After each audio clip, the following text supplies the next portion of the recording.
And I'm sorry to be harsh, but it really shows. It is the worst film, I believe, in the whole franchise.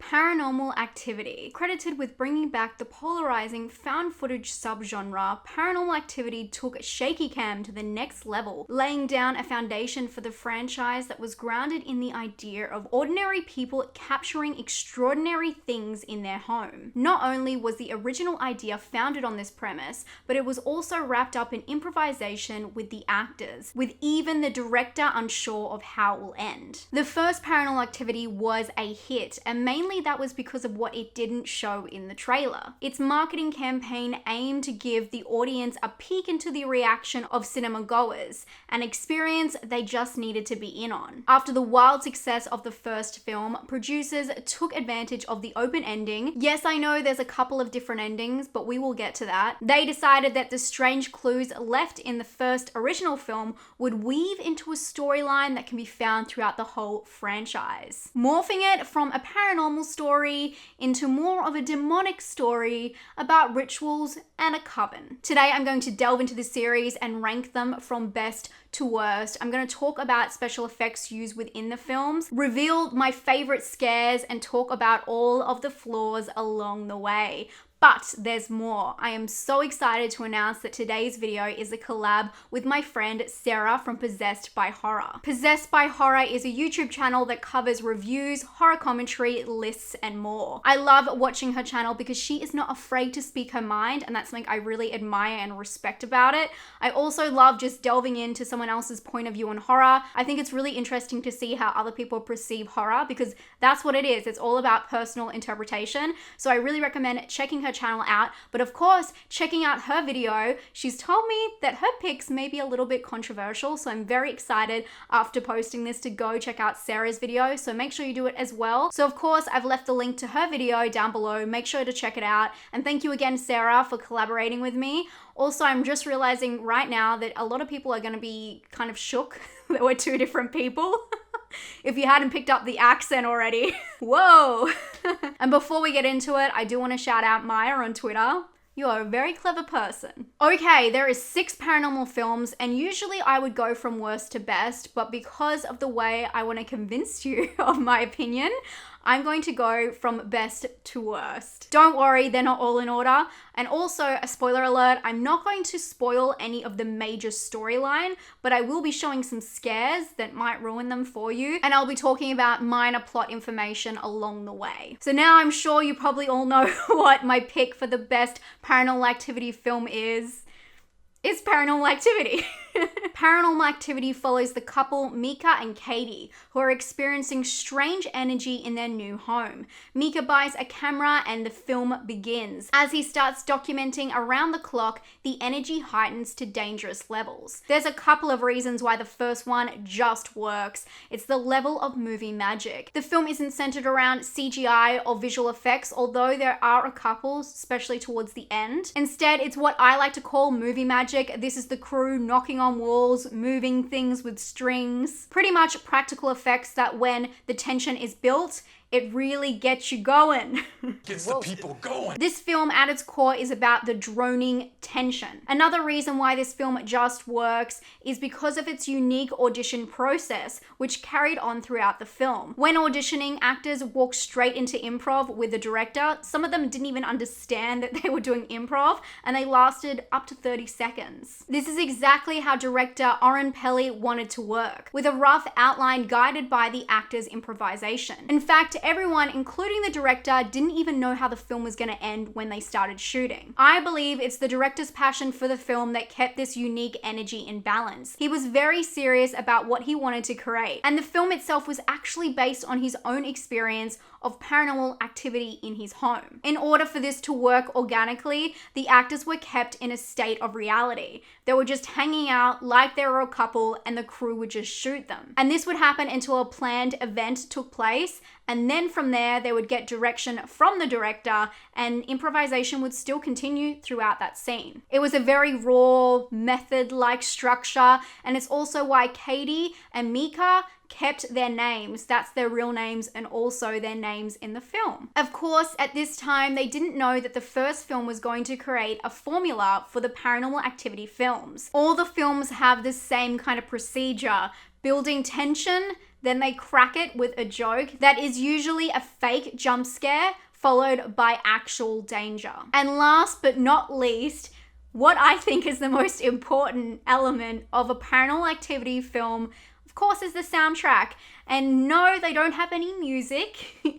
In this one, it's what the closed captions refer to as droning. And this droning sound is really the soundtrack, the score of the Paranormal Activity franchise. And that's the recipe for a Paranormal Activity film. One thing I absolutely love about the first film is the relationship between Katie and Mika. It seems so honest and so genuine. And when tensions heighten in the house, cracks start to show in their relationship, and I just think it was very well crafted. Explain that to me. I borrowed it.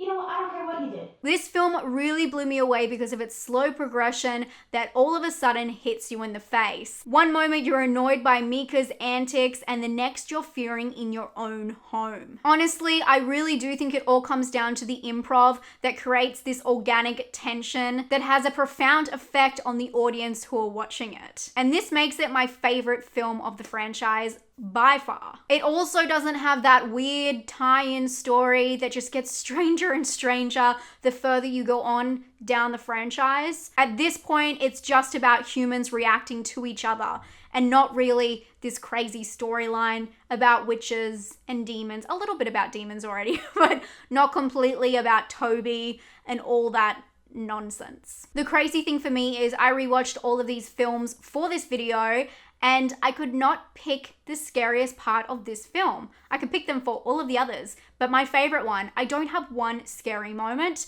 For me, it's just the building tension throughout the whole film. It's terrifying. The situation is terrifying. But if I had to pick one moment, I would say it's the swinging chandelier, because it's just the start and it's really one of those things that it could be something sinister, but you're unsure.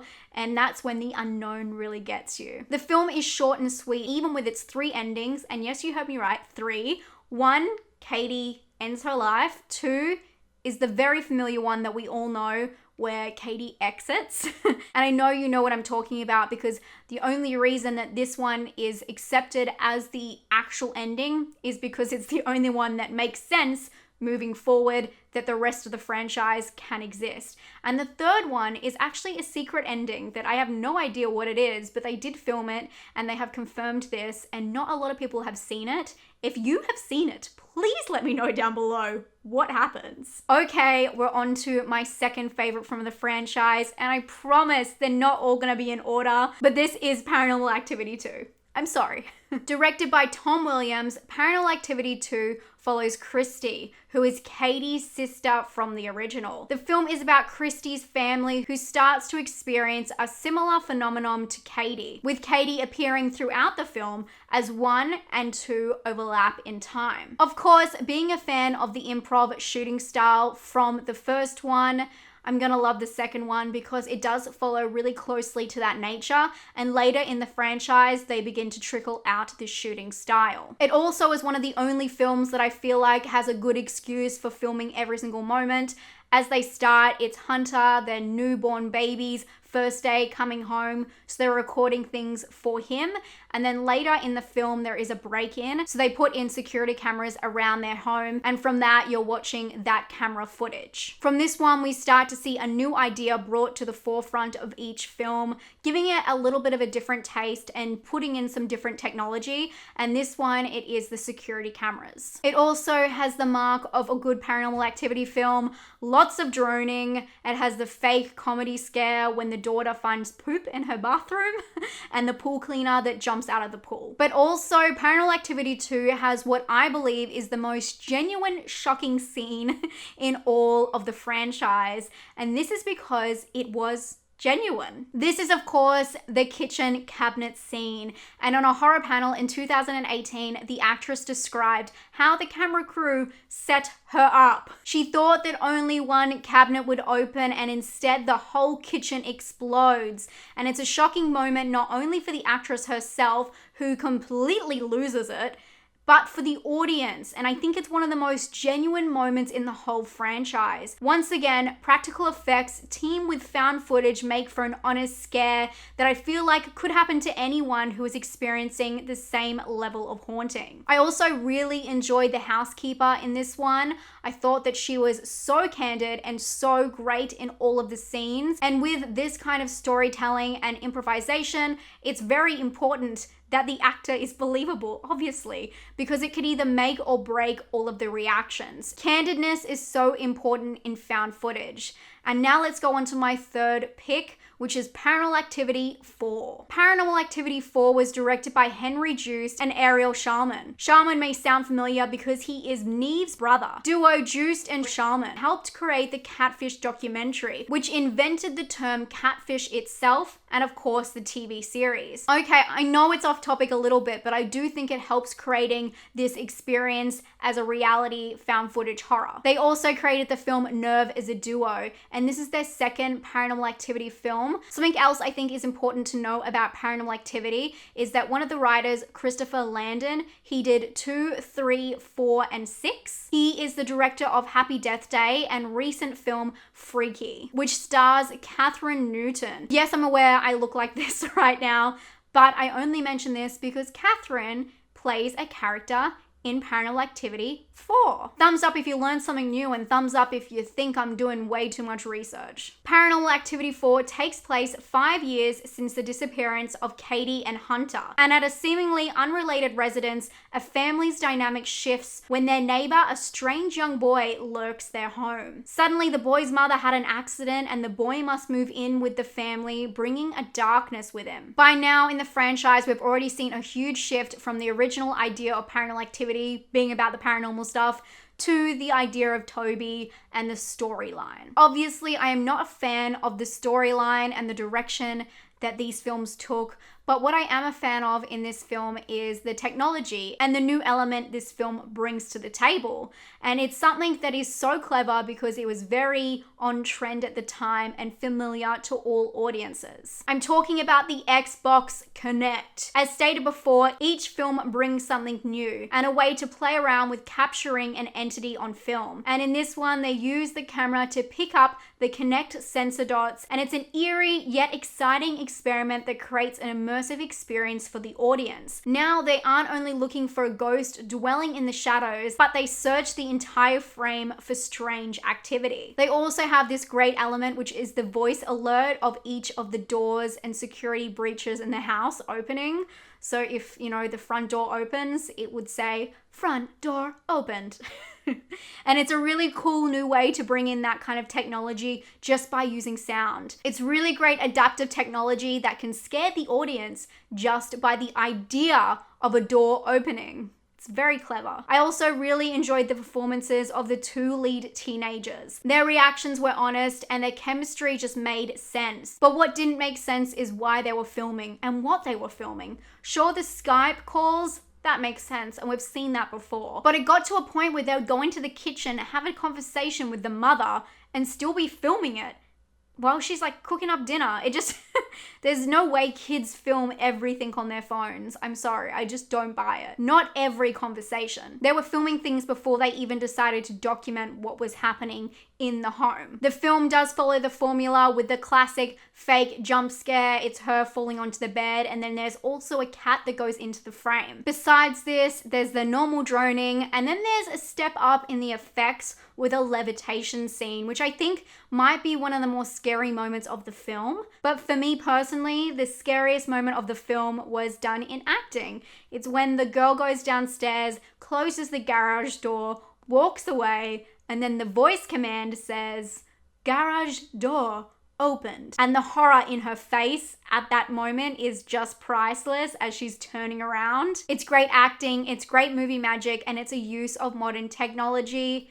and that's why it works. On to my fourth favorite of the series, and this is The Marked Ones. This one is actually directed and written by Christopher Landon, who I spoke about before. And this one breaks the rules of a family in a ridiculous, large suburban house with a chandelier, and this one follows Jesse, a young man who has just graduated high school and lives with his father, grandmother, and sister in an apartment complex. Jesse's downstairs neighbor Annie is up to something sinister, and Jesse and his friend plan to find out, putting themselves in the middle of a conspiracy. The relocation of this one and the new characters is what keeps it fresh for me, and I was actually quite impressed with this one, considering the poster. If you've seen this poster, one of the posters are okay. This poster, not so good. It just looks very cheap, and for a new retelling or freshened up version of Paranormal Activity, I think they could have done better. But it does still follow all the normal tropes of a Paranormal Activity film. But in saying that, it still shakes off what has become an increasingly stale franchise and gives us a new perspective. The friendships in the film seem genuine, and most of the time I will buy the reasons that they are filming, but as it goes on, it does seem a little bit far-fetched at times. But what I like about this film is it's about these young, teenagers, young adults, and they have such energy to their characters, and the movement of them filming themselves is quite jerky and emotional based. It's as energetic as they are as characters, and for that reason, I really like the cinematography, believe it or not, in this one. This film takes a while to warm up with the Paranormal Activity, which I actually am into, obviously, but when it does, it's kind of a sad day for me because it turns into this kind of superhero element, and I was not happy with that. But I do think it's worth it because this film has an amazing ending that I think any Paranormal Activity buff would be a fan of. There is a lot less droning in this film, and the effects seem inconsistent. At one moment someone's levitating, the next moment a cross falls off a wall. It's not very consistent in tension building, let's say that. But the film goes for more disturbing elements than tension-based scares. I'd say the scariest part of this film is when they go into Anna's apartment for the first time, when they break into the crime scene. I think that is utterly creepy. But there's one moment that sticks with me a little bit more, and it's the disturbing element of the dog on the ceiling when he's kind of torturing it. It's visual effects, and obviously you can see how it would easily be green screened, so there's no actual harm to the animal, and when you see it, it's kind of obvious, but it's just so...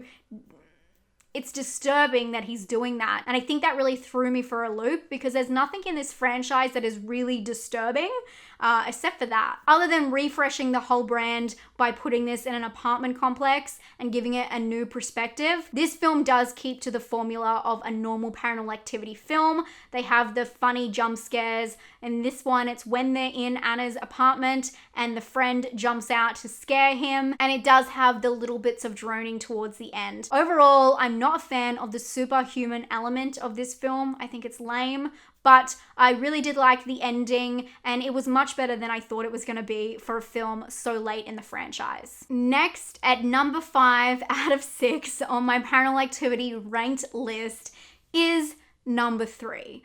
I go back and forth with this one so much. I feel like it's really where the series fell apart and went from a special mix of improv and movie magic into a strange story that is just too far-fetched to follow or believe. And it's really not what we signed on for. But in this one, the relationship between Dennis and Randy is just so special. And it also has what I think might be the most memorable scare within the franchise buried in this film. Set as a prequel to the first and second film, Paranormal Activity 3 takes place in 1988, where two sisters, Katie and Christy, from the first two films are children. They live with their mother Julie and her boyfriend Dennis. The film aims to explain the entity which makes a relationship with them as children, which in turn creates the story of the franchise. The new technology in this one is, of course, the oscillating camera. Dennis is a cinematographer, and that is the reasoning to why he is filming so much and capturing so much of their life.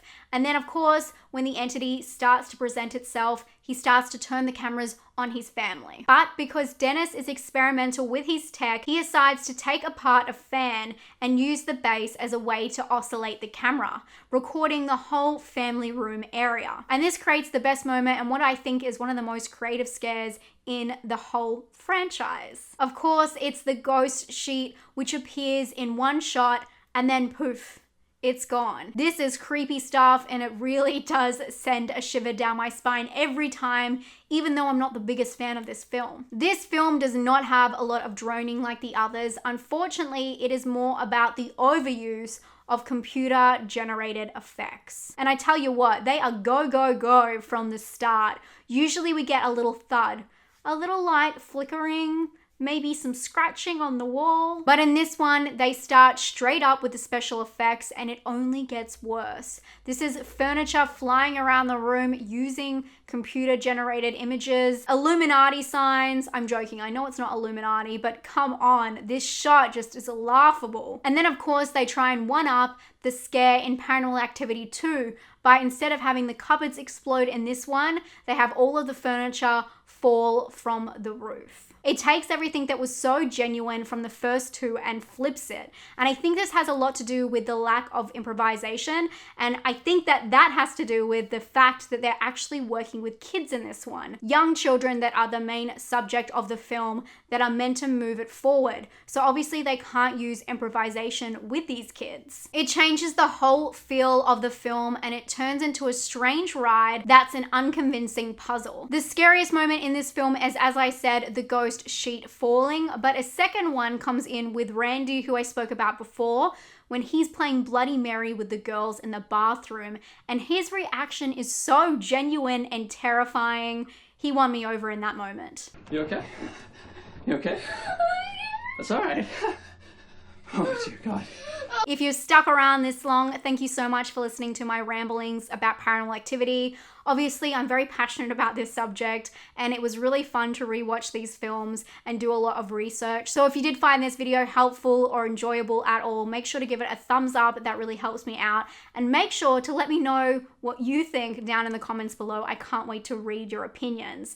But without further ado, we're nearly there. This is the last film in the franchise for me to speak about. It is the worst film, I believe, in the whole franchise. I'm going to tell you why. The worst film for me in the Paranormal Activity franchise is Paranormal Activity: The Ghost Dimension. Yikes. This one was directed by Gregory Plotkin and there is no Christopher Landon even as a writer. In fact, there are 7 writers in this film and not one of them was a writer on the last 5 Paranormal Activities. And I'm sorry to be harsh, but it really shows. This is not a Paranormal Activity film. The film is about a family that finds what they believe to be a spirit camera in their home. Looking through the lens, they can see another dimension. The ghost dimension. Okay, I'm thinking the same thing. What the heck is the ghost dimension? The whole franchise has set up this elaborate story about covens and rituals. And then they start talking about ghosts in the last one. We know it's not a ghost. They said in the first original one, it's not a ghost. When the psychic came in to meet with Katie and Mika, he said, it's not a ghost, it's a demon. Why are we talking about ghosts? We know everything about Toby at this stage. Why are you trying to bring up Casper? The movie starts with them filming finding a camera. So they're filming finding a camera, okay? And get this one. The guy who is filming the situation with his camera or phone or whatever it is, he says to the guy who's found the camera, I quote, "Why are you so into this? It's just a camera." He says while filming everything in his day. This one just really annoys me. From the jump, I don't buy into any of the setups of these scenes. The effects also start up very strong from the start. From the floating matter that's in the middle of the room, that's the first effect or any kind of scare or indication of anything going on. Not a thud, not a droning sound, not a scratch, not a light flicker. It's a full-blown apparition. And from there, the CGI is just intense. There's this black sludge that takes over the household. There's walls that open up with children who walk through them. It is bizarre. There's also this dust storm with the demon's face, which is the worst. It's so bad. And then the hand that grabs one of the characters. And it's just, you think, you know, what are we at? We're at 2015.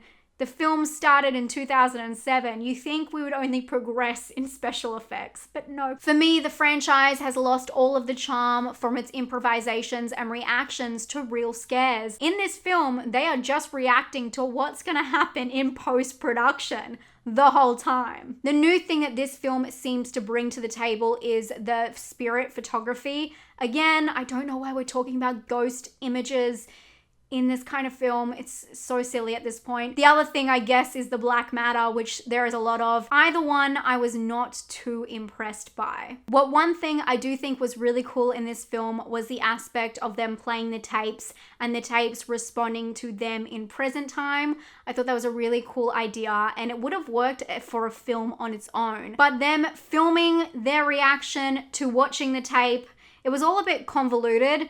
It didn't really make much sense why they were watching a tape and filming them watching a tape and then getting that reaction. The whole thing, it doesn't make any sense when you actually think about it. The whole premise of these stories is they're meant to be centered around the idea of droning tension, slowly building to a climax that seems terrifying to an average person. This one has the walls falling apart and the kids literally climbing through. And I tell you what, it's at this point where I just miss the old days, the good old days of a simple swinging chandelier. This film also misses out on that key aspect of a Paranormal Activity film. It doesn't have the fake jump scare, the comedic aspect. They completely missed that. But instead, in this one, they did a jump cut of them getting stoned. They take an edible and then it jump cuts to them looking at a Santa. And they high, me laugh. Out of all of the special effects in this whole film, I think the scariest moment for me was when the little girl went downstairs and played with matches while her parents were asleep. I think it's meant to be kind of scary and concerning, but the main thing is she's burning a Bible and that's what freaks them out, not the playing with matches. But with all of the special effects in this final film, that is the moment I found the scariest. Obviously, my ranking of these films is centered around my personal taste. Being a fan of the original improvisation of the films, I felt like that's what made them so magic. And then also limited special effects, but movie magic effects. I would love to know if you feel the same or if you feel completely different. Let me know all your thoughts down below. I can't wait to read them. But also, another huge thank you to my friend Sarah from Possessed by Horror for doing this with me. I can't wait to see what she's ranked the films and how different our lists are. As I said before, she said hers was a little bit controversial, so I'm very excited to check that out now. Why don't you come over with me? I've left the link in the description below. Thank you so much for being here. If this is the first video you're ever watching by me, my name is Emma. I'm also known as Spooky Astronauts here on YouTube. I do 2 videos every single week talking about horror movies and thrillers and giving you an extensive watch list. If you want to subscribe, I would love to have you here in my community, and I'll talk to you very soon. Stay spooky. Bye.